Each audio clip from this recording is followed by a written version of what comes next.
Manikganj bus stand এলাকায় মানববন্ধন করেছেন বিভিন্ন ব্যবসায়ী ও শিক্ষা প্রতিষ্ঠানের শিক্ষার্থীরা।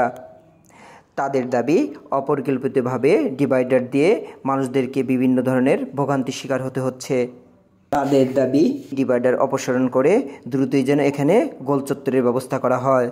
মানিকগঞ্জে যে রাস্তা ডিভাইডার দেওয়া হয়েছে এবং দুটি ফ্লাইওভার দেওয়া হয়েছে, এই ডিভাইডার এবং ফ্লাইওভার দিয়ে মানিকগঞ্জবাসীকে চরম বিপর্যয়ের মুখে ফেলে দেওয়া হয়েছে। বিশেষ করে শহরের যে প্রবেশপথ, সেই প্রবেশপথকে বন্ধ করে দিয়ে শহরকে দুটি ভাগে বিভক্ত করা হয়েছে, উত্তর এবং দক্ষিণে।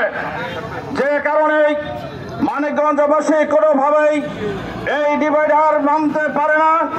আমরা আগে রাস্তায় নামতে পারিনি বিগত স্বৈর শাসকের ভয়ে।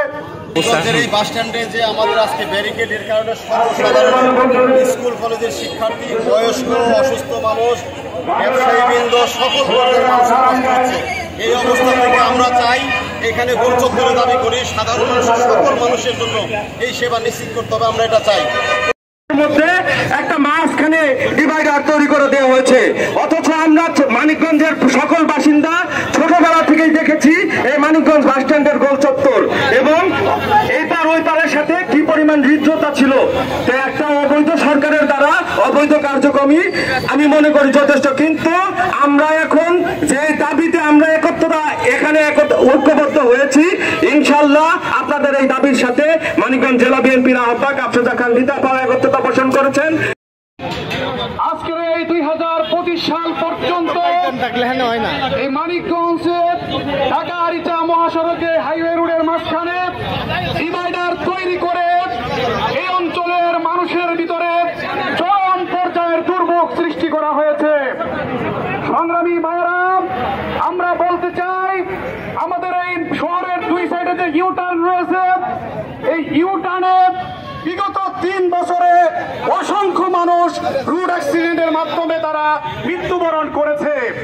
এই দুইটি ইউটার্ন মানিকগঞ্জবাসীর জন্য মরণ ফাঁদ হয়ে দাঁড়িয়েছে এবং আমরা লক্ষ্য করেছি আমাদের এই উত্তর সাইডের ব্যবসা বাণিজ্য যারা করে, যারা বাসাবাড়ি ভাড়া দেয়, তাদের ব্যবসা বাণিজ্য এবং বাসাবাড়ি থেকে ভাড়াটিয়ারা ইতিমধ্যে এখান থেকে চলে গিয়েছে।